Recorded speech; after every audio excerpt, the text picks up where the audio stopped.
Thank you for joining the webinar on Resume Writing 101. My name is Aldin Beslagic. I'm the General Manager with BestLogic Staffing. Just a quick introduction on my side. I've been doing this for 15 years. I've hired over 5,000 professionals, interviewed more than 10,000, and reviewed more than 100,000 resumes.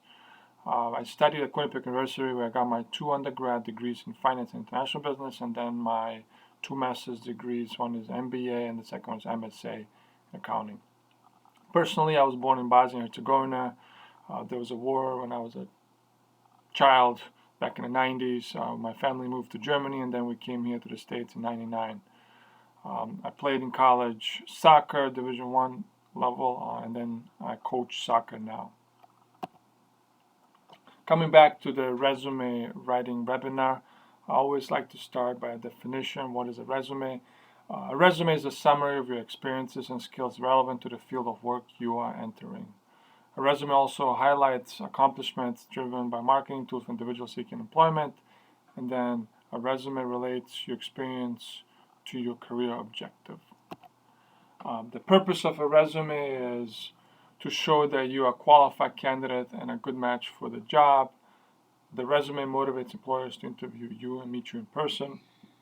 Also, remember, most employers spend 15 seconds scanning a resume, so keep it simple, catch their eyes, and keep the resume to 1 page.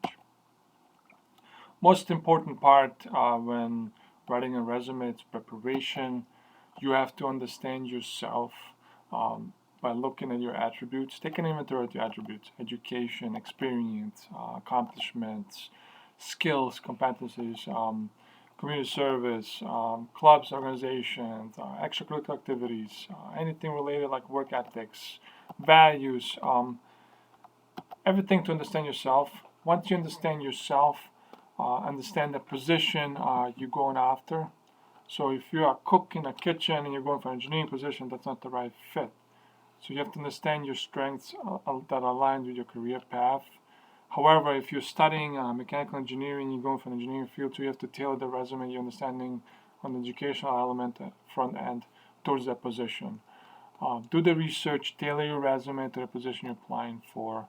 Understand what's the duties, compensation range, if it's aligned with you, location, because you don't want to apply to a position in Alaska when you are in Florida. That's not the ideal location for you. The schedule, benefits of the company. All that stuff you can research on many websites nowadays. Glassdoor is one of them, Indeed. I think ZipRecruiter has some stuff as well. And as well, LinkedIn is another avenue.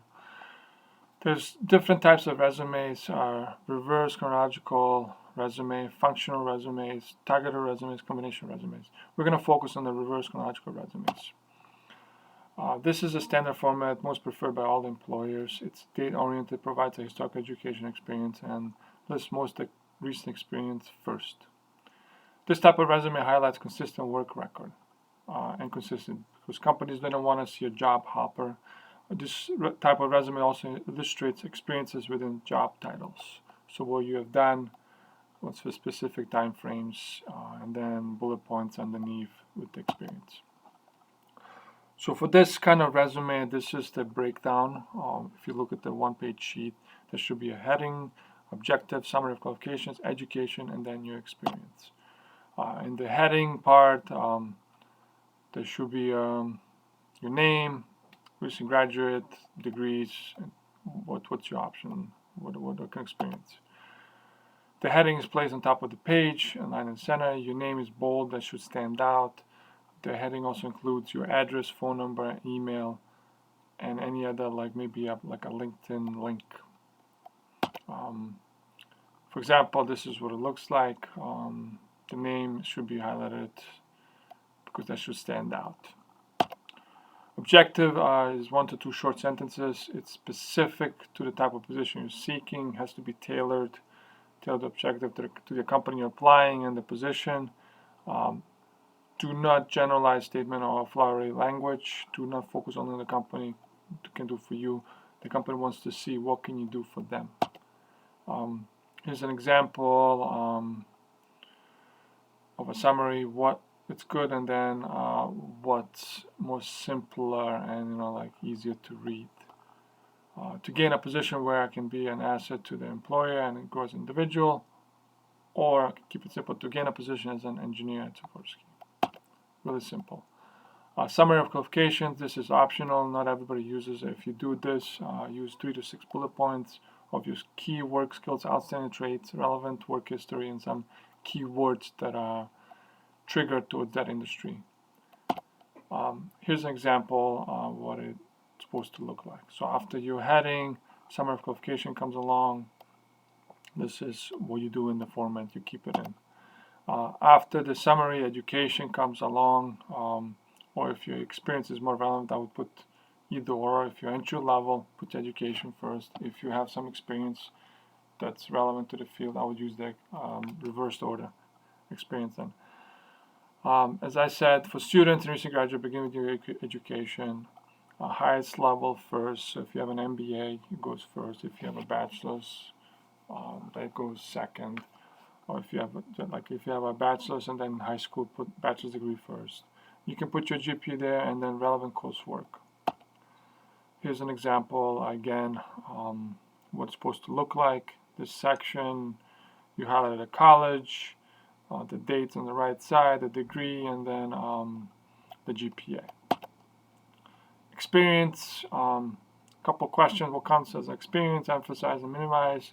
Quantifying your experience, expand on your skills, and then format of it. What counts as experience? Anything relevant to the field, paid on-paid employment, it could be internships, any student or involvement organizations, any volunteering community service that's related to the field, that's related to the position, that's related to the company potentially you're trying to get into, should be counted as experience. Emphasize on relevant experience and minimize irrelevant experience. The example I used earlier, cook applying to engineering, that's irrelevant. Subway maker while in school applying to our accounting position, it's irrelevant. Keep that off the resume. So I'd rather have you use your accounting courses, credits, whatever you've been doing relevant to that position, put it on there. You can distinguish between relevant experience and additional experience, list your accomplishments, and then use vocabulary or keywords from your chosen field, which are industry specific.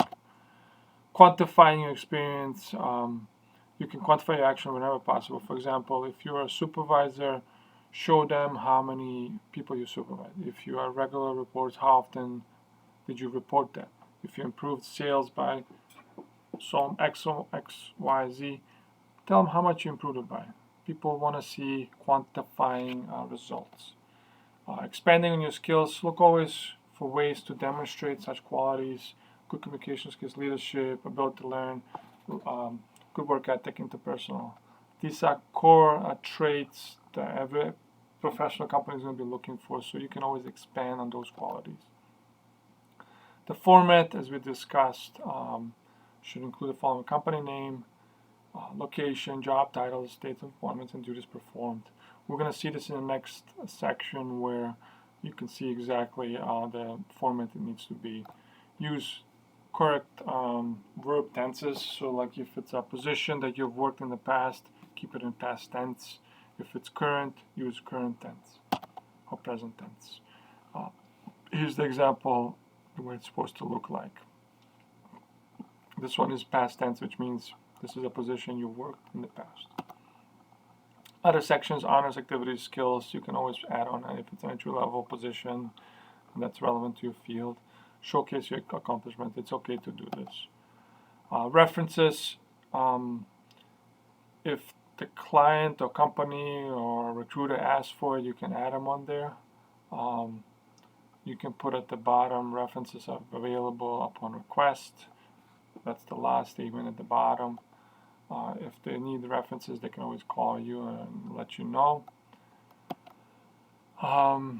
Keep the resume format simple. Use same font. Don't mix up 25 different fonts in one resume. Keep it 2 to 3 max. Your name should be the biggest font, and then the sections should be separating the rest of the resume.